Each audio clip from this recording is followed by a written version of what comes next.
Obsesivo, el famoso TOC. Seguro que es un término que hemos oído mil veces, a menudo usado a la ligera. Pero, ¿qué hay realmente detrás? Para millones de personas es una lucha diaria, una batalla constante contra pensamientos que no se van y rituales que agotan. Hoy vamos a meternos de lleno a entender qué es, qué caras tiene y, sobre todo, vamos a ver qué caminos nos ofrece la ciencia para recuperar el control y vivir una vida plena. Venga, vamos al lío. Esta es la hoja de ruta que seguiremos. Primero, definiremos bien qué es el TOC. Luego, desmontaremos su ciclo, que es la clave de todo. Exploraremos los distintos tipos que existen, que son más de los que uno se imagina. Veremos los tratamientos que de verdad funcionan y algunas estrategias para el día a día. Y terminaremos hablando de cómo se puede vivir una vida totalmente plena, más allá del diagnóstico. Bueno, pues empecemos por el principio, como tiene que ser. ¿Qué es exactamente el trastorno obsesivo-compulsivo? Vamos a ponerle nombre y apellidos. Pues mirad, en el fondo, el TOC es como un dúo inseparable y bastante problemático. Por un lado tenemos las obsesiones. Son esos pensamientos, imágenes o impulsos que se te meten en la cabeza sin que quieras, una y otra vez, y que generan una ansiedad tremenda. Y por otro lado, para calmar esa ansiedad, aparecen las compulsiones. Son esos rituales, esas conductas que la persona se siente obligada a hacer. La trampa, el verdadero problema, está justo en esa conexión entre una cosa y la otra. Y ojo que no estamos hablando de algo rara o aislado. Las cifras nos dicen que afecta entre un 2 y un 3% de la población. Esto lo convierte nada menos que en el cuarto trastorno psicológico más común. Para que nos hagamos una idea, es muchísima más gente de la que podríamos pensar a simple vista. Ahora viene la parte clave. Si queremos entender de verdad el TOC, tenemos que entender cómo funciona su motor, su mecanismo. Es lo que se conoce como el ciclo obsesivo-compulsivo. Es, literalmente, la trampa en la que la mente se queda enganchada. Pensemos en ello como una rueda de hámster mental. Una vez que empieza a girar, se alimenta a sí misma y cada vez va más rápido. El gran reto, por supuesto, es aprender a parar esa rueda. Mirad, este esquema lo explica a la perfección. Todo empieza con una chispa, un pensamiento que se cruza. Ese pensamiento provoca una emoción muy intensa, normalmente miedo o ansiedad. Esa emoción es tan incómoda que empuja a hacer algo, la compulsión, y al hacerla llega un alivio. Pero, y aquí está el truco, es un alivio que dura poquísimo.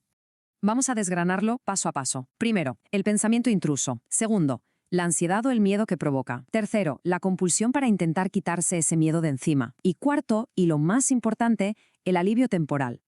Este alivio es un falso amigo, es una trampa. ¿Por qué? Porque le enseña al cerebro que la compulsión funciona. Y claro, al hacer eso, la próxima vez que aparezca el pensamiento, el ciclo será todavía más fuerte. Bueno, ¿y este ciclo cómo se manifiesta en la vida real? Porque esto es muy importante. El TOC no tiene una sola forma. De hecho, podríamos decir que tiene muchísimas caras, muchos disfraces. Aquí tenemos algunos de los tipos más habituales. Está el que casi todo el mundo conoce, el de la contaminación y la limpieza, o el de la duda constante, que lleva a comprobar las cosas una y otra vez. También hay TOC de orden y simetría.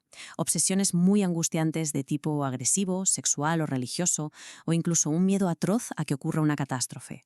Como veis, la variedad es enorme. Para que se entienda súper bien, vamos a centrarnos un momento en uno de los más comunes, el de la comprobación. En este caso, la obsesión es una duda que no te suelta. ¿Y si me ha dejado el gas encendido? ¿Habré cerrado bien el coche? Y esa duda genera tal ansiedad que la única manera de calmarla parece ser volver y comprobarlo. Pero no una vez, a lo mejor son 5, 10, 20 veces, porque la duda es un pozo sin fondo, nunca desaparece del todo. Muy bien, ya hemos visto qué es, cómo funciona y qué formas puede tener. Ahora vamos a lo que de verdad importa. ¿Hay salida? ¿Se puede romper ese ciclo? La respuesta es un sí rotundo. Hablemos de los tratamientos que la ciencia ha demostrado que funcionan. La terapia estrella, la que se considera el tratamiento de referencia, se llama exposición con prevención de respuesta, o EPR. Suena un poco técnico, pero la idea es bastante directa, aunque parezca contradictoria. Consiste en hacer justo lo contrario de lo que te pide el TOC, es decir, enfrentarse a propósito a eso que te da miedo y a la vez aguantarse las ganas de hacer la compulsión. Esta frase del doctor Fred Pensel me parece brillante, porque lo resume todo. La idea es que si te quedas en la situación que te da miedo sin hacer el ritual, la ansiedad sube, claro, pero si aguantas, llega un punto en el que, por pura biología, empieza a bajar sola. El cerebro aprende que la catástrofe que temía no ocurre. A este proceso se le llama habituación. Básicamente, el cerebro se aburre de tener miedo y la alarma deja de sonar. ¿Y la medicación qué papel juega? Pues puede ser una herramienta de gran ayuda. Los antidepresivos, concretamente los ISRS, pueden bajar el volumen de las obsesiones y la ansiedad. Esto hace que sea mucho más fácil hacer el trabajo duro de la terapia EPR. No son una cura mágica, sino más bien una muleta, un apoyo para que la terapia sea más llevadera y eficaz. Pero claro, la terapia es una parte. La recuperación del TOC también va de adoptar ciertas estrategias en el día a día. Se trata de tener una caja de herramientas para poder gestionar los momentos difíciles. El doctor Pencil insiste en varios puntos que son cruciales. Lo primero es aceptar que el TOC es una condición crónica. Se puede gestionar de maravilla, pero no se cura, como un catarro. El objetivo final es convertirse en el propio terapeuta. Y por supuesto entender que esto es una maratón, no un sprint. Requiere esfuerzo y constancia. Y este punto es fundamental para familiares y amigos. Hay que saber diferenciar entre apoyar de verdad y acomodar. Apoyar es animar a la persona a que se enfrente a sus miedos. Acomodar, en cambio, es participar en sus rituales o tranquilizarle constantemente. Y aunque se haga con todo el cariño del mundo, la acomodación, al final, se convierte en cómplice del TOC. Y además de estas estrategias más activas, tenemos otra herramienta potentísima en nuestra caja, el mindfulness o la atención plena.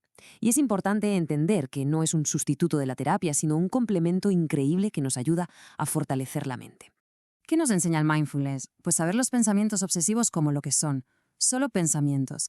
Eventos mentales que vienen y van, como las nubes en el cielo. No son órdenes, no son verdades. Nos ayuda a dejar de pelearnos con ellos, a volver al presente y aprender a tolerar la incertidumbre, que al fin y al cabo es la gasolina del TOC. Y todo esto nos lleva a la última parte de nuestro recorrido. Porque la recuperación no es llegar a una meta y ya está. Es un proceso continuo que nos permite vivir una vida rica y con sentido, a pesar del TOC. Esta cita final me parece que lo clava. Conseguir estar mejor es la mitad del trabajo, pero es que la otra mitad es mantenerse bien, y eso implica usar las herramientas que se han aprendido día a día, para que sea uno quien lleve las riendas de su vida, y no el TOC. Así que cerramos con esta reflexión. Quizá esa lucha constante por borrar los pensamientos, por eliminarlos, es parte del problema. Y si el verdadero cambio, el auténtico camino hacia la libertad, no fuera ese, y si la clave estuviera en cambiar nuestra relación con esos pensamientos, en aprender a observarlos, aceptar que están ahí, y aún así elegir actuar guiados por nuestros valores y no por nuestros miedos.